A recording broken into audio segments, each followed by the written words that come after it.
What's up, y'all? It's your boy TeyTheGod, and if you haven't heard of Apex Legends, the new battle royale game on PC, PS4, and Xbox, you are missing out. Yo, this game is an absolute blast. I wasn't really sold on this game because it's published by EA, and also because it's just another battle royale shooter. I thought, you know what I mean, they're just copying the wave, copying the hype, just trying to make some money off another battle royale game. But that's not the case at all. This game's absolutely amazing. The way it balances the fun, fast-paced Fortnite style with like the tactical, intense like Blackout style it's great. It's perfect. A lot of people compare it to Titanfall, and that's because it's made by Titanfall's makers, Respawn Entertainment. And yeah, the movement system is sort of like Titanfall, but honestly, I'd compare the game a lot more to like a Borderlands. Obviously, in terms of visuals and aesthetically, it looks a lot more like Borderlands. It's cell shaded. Also, the character abilities are a lot like some character abilities in Borderlands, especially like Wraith, for example. So there's a lot of comparisons to draw to other games, but this game is its own thing. It's a great battle royale game. The inventory system is huge, and honestly, I always think that the inventory system is the biggest thing in a battle royale game. Because, for example, Blackout, I love Blackout, but the inventory system's terrible. So I'm gonna give you guys 15 solid tips. These aren't really beginner tips, but they also aren't really advanced tips. These are the things that have helped me, and it's not about, you know, these aren't things like they're big things, you know what I mean, but they're things that if you do them consistently, you do them often, and you do them every game, you'll have a high chance of winning, especially since the game just came out and a lot of people are still struggling to kind of find out what's going on. Follow these tips, do these things consistently, do these things every single game, and you will win. You know, at least twice a day, and that's what I always try to shoot for, two wins a day, and then I get off, you know what I mean. But anyways, thank you guys for watching. Hopefully this video does help you out. If it does, make sure you hit that like button, and if you're new and you hit that sub button, hit that notification button as well. Join notification squad and never miss a video. Let's get into it. So we're going to order these tips from the beginning of the game to the end of the game. These aren't in order of importance, but the first one is very important, and it's something that's overlooked. And whether you want to play alone or you want to play with friends, at the end of the day, this game's only game mode is a three squads game. So it's, you know, you don't have solos, you don't have duos, you don't have quads, you have groups of 3 every single game. And I don't know if they have plans on making more game modes, but that's what you have right now. So no matter what, whether you want to play alone or with friends, team composition is a big thing. Team composition in any game with heroes, whether it's like a MOBA or whether it's a battle royale game like this, your team composition is always a big thing. You know what champions blend well with each other, what champions benefit from each other, what champions don't benefit from each other. So a perfect team, of course, would have like a support healer, a defensive tank, and an offensive assault. Those different classes are sorted by the little icons you see next to the character. For example, these bullets, this icon on Wraith, that means she's an offensive character. The little shield icon, that means it's a defensive character. The medic icon, that means it's a support healing character. And the only character that has a different icon right now is Bloodhound. He's used as like a recon character. His abilities, he could see like where other people have been, and he's the only character of his type right now, and he's a very good character as well. So obviously this is a free-to-play game, and more champions will be coming out for free as the game continues. But these are the different icons, and team compositions are very important. So if your first pick, you could pick whoever you want, but if your second or third pick, you should really base your picks around, you know, your teammates' picks. And that's if, of course, you really want to win. If you just want to play to have fun, then obviously pick whoever you want. But if you want to win, it's best to try to get a good team composition going, and that will benefit you in the long run.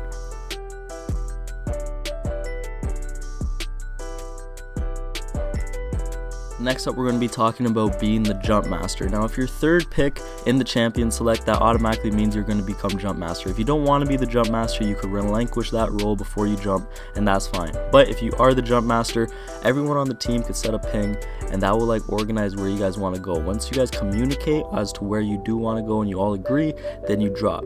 Now, as a jump master, you control everyone's drop. They could drop solo as well. I wouldn't suggest it. I would let the jump master go so you guys stay close as a team together, because you guys in this game, you know, you can go, if you're a monster, you could obviously go solo and just kill squads if you want, but staying together as a team is probably the best bet, just like any other battle royale game. But you guys drop together, and then as you go down, and this kind of mixes in with my third tip, which is never fully land with the jump master.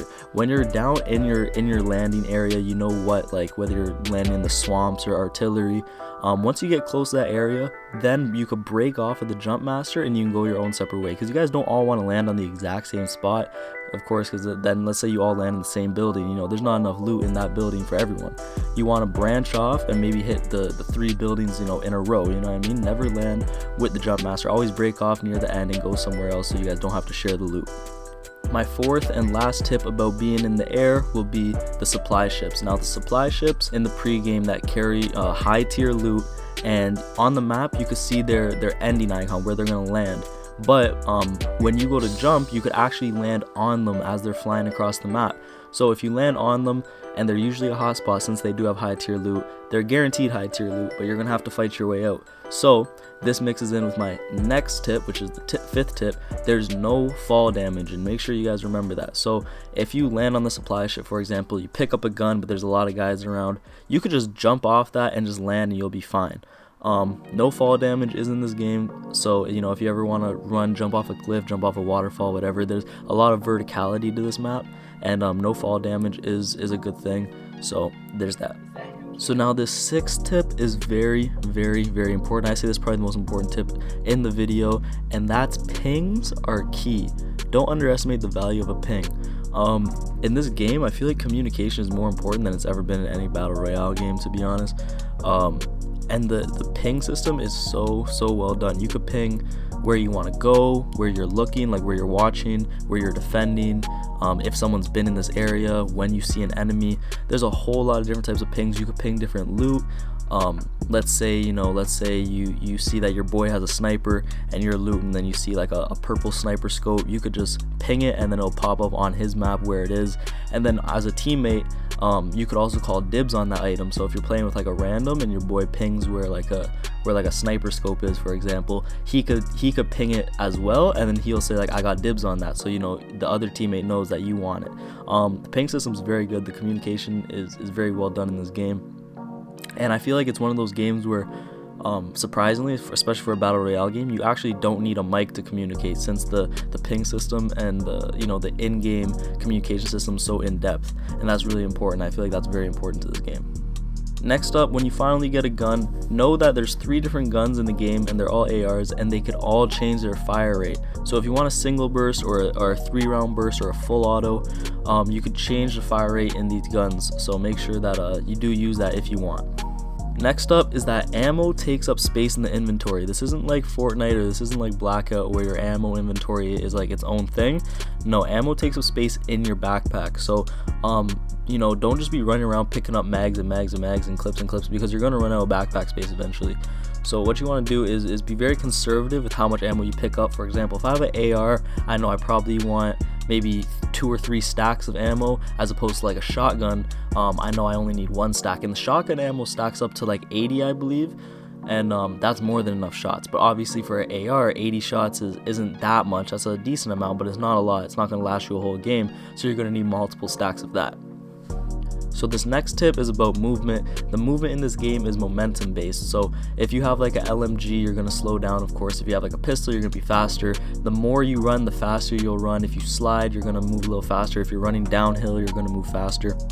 And you should always slide downhill, by the way. But for this tip, I want to tell you guys that on PC, if you press 3, and on console, if you hold triangle or you hold Y, depending on what console you're on, you're going to holster your weapon. If you holster your weapon, you're going to move a lot faster. So if you're far away from the circle, don't worry. Even though the map looks kind of big and looks like you're far away, you're never actually really that far away. You could always make it. And if you can't make it to the circle, you could always holster your weapon, run as fast as you can, and try to find a balloon. And that's going to be what we're talking about next. So the balloons are huge in this game, guys, and I honestly have barely ever seen anyone use them. But if you go to these balloons right here and you interact with the rope, you're going to fly all the way up the rope, and then you're going to launch out, and you can go wherever you want. You're going to get your like jump back from like the beginning of the game. It's not like a glider, for example, like in Fortnite you would call it, but you know what I mean. You get to soar again, you get to glide, and you can land wherever you want. So these are big. Make sure you use these to your advantage. Make sure you could use these tactically to maybe position yourself in the back end, the short side of the circle, or you could, you know, if you're outrunning the storm, you can get into the circle faster. Now I would never grab these to like get out of combat, because you have to go all the way up the rope and you will be a free target to hit, and it will be very easy, so that's very dangerous. But you know, these are great out of combat things to use to get yourself positioned well on the map. Next up, I want to talk about Q spamming. Now, different champions have different Q abilities, obviously, and some the cooldowns are a lot shorter than others. For example, Mirage's Q ability, he sends out a decoy which runs in a straight line until it hits like some type of, you know, environmental stoppage or like a building or something, and then it just stands there for a little bit. That cooldown is only like 5 seconds, so you could spam that all the time, and there's no like mana cost or energy cost in this game, so Q ability should always be used and always be used frequently. For example, Bloodhound, his Q, it's like a tracker, and once it's used within like, you know, a certain radius, you could tell how many hostiles are near you. You could see footprints on the ground and shell casings. You could, you know, find out the time, like how long they've been there, if they're fresh footsteps or if they're old footsteps. So make sure you guys use these abilities, and make sure you use them often, because usually most characters' Q abilities very short cooldown, and you could use them a lot, as opposed to the ultimate ability, which that takes a long time to cool down and to refresh, because obviously it's your ultimate ability. So next up, we're actually going to be talking about fighting, and it's talking about when you're shooting someone, the numbers that pop up are very important. They're very significant, and it's very important to know what color those are. So if you're shooting at someone and obviously they have shield and you're hitting that shield, if you're hitting white numbers, that means you're hitting a white shield. That's a level 1 shield. That's going to break quick. If it's blue numbers, that means you're hitting a level 2 shield. If it's purple numbers, you're hitting a level 3 shield. Obviously level 3 shield is a lot higher than white shield, so you know you're gonna have to penetrate through a lot more. You could also shout out that whatever, you know, let's say, you know, it's lifeline on the roof, that lifeline on the roof has purple shield, you know what I mean? So it's very important to communicate these things. And also yellow numbers, if you hit yellow, that means you hit a headshot. Those obviously headshots are important, but they could also have helmets which negate a bit of damage to the head. So, you know, the numbers, the pop-up numbers are very important. Next, we're going to be talking about finishers. Finishers, as cool as they aren't always the best idea to use. Now, if you know that there's no one around, or you just killed someone like in the middle of nowhere, sure, you can get fancy and use a finisher. Finishers are really cool to use, but if you're in, for example, like a team fight and you get one guy down, it's probably not best to use a finisher on him, because if you use a finisher, then you get put in this like animation cutscene type thing and you can't move out of it. So you're pretty much a free target to shoot at, and they will shoot at you. They can stop the finisher and you will probably die. So it's not smartest to use that in fighting situations, only if, you know, you find a little guy by himself or something and you want to have a little fun time with him. So a really cool feature about Apex Legends that no other Battle Royale game has, or at least that I know of, is the fact that you could revive teammates. Now, if someone goes down and they're bleeding out and they get killed and you can't pick them up in time, you could go to their loot and you could pick up their banner. Now, all over the map there's respawn stations, and once you pick up someone's banner, it's going to show the closest respawn station. It's going to pop up on your UI and or on your HUD, and you're gonna go to that respawn station. You hold interact for like 5 seconds, and then that will summon the character, and they can actually come back with their loot. And it's very important that you do this, because obviously you want as many teammates as you can on the battlefield at once. So if you pick up banners, make sure that you go get that respawn. There's a good amount all over, and you'll usually be able to find one relatively close to you. For the last tip, and this is in the end game, when you come down to the last 3 teams, the number of players left is actually going to disappear. So when there's 4 squads left, it'll say, for example, 4 squads, and that's including you, so there's 3 enemy squads and then your squad. It'll say 4 squads left, let's say 12 players. So if you have 3 guys, you know that there's 3 other squads and there's 9 other total players, 3, 6, 9. So you have 4 teams of 3. Once one of those teams die, it's gonna say 3 squads left and then a question mark, so you don't know how many players there are. So this is very important, because there could be 3 squads left or 2 squads left, but there could only be maybe 1 guy in each of those squads. You don't know because it doesn't show you. So it's very important to, when it's coming down to the last few squads, 4 squads, 5 squads, to make sure you watch that amount of players left. so you could do the math, and also when you watch the kill feed, you could see like how many people have died, so you know exactly how many people are left. And that's important because in the end game, you know, you don't know if maybe it's just you and your friend because the third guy dropped out. If you don't know if it's going to be a 2v3 or if it's going to be like a 3v2 or 2v1, 3v1, and you want to play around the end game tactically, so it's important to know these things. And for a bonus tip, I want to talk about skin crafting. Now this is a free-to-play game, and every time you level up, you're going to get an Apex pack, and in those Apex packs, you can get crafting materials. Now you could craft any skin in this game for only like 30 crafting material. So make sure you guys do that. My friend was wondering how you get skins. That's how you do it. Other than opening packs, of course, and getting them in the loot box, you could also make them for crafting materials. So that is it, y'all. Hopefully these tips help you out. If you did enjoy this video and it did help you out, make sure you hit that like button for your boy. Comment a tip that I didn't comment if you think you have some. And if you're new, when you hit that sub button, hit that notification button as well. Join notification squad, never miss a video. Thanks for watching, guys. It's TeyTheGod, and I'm out. Peace.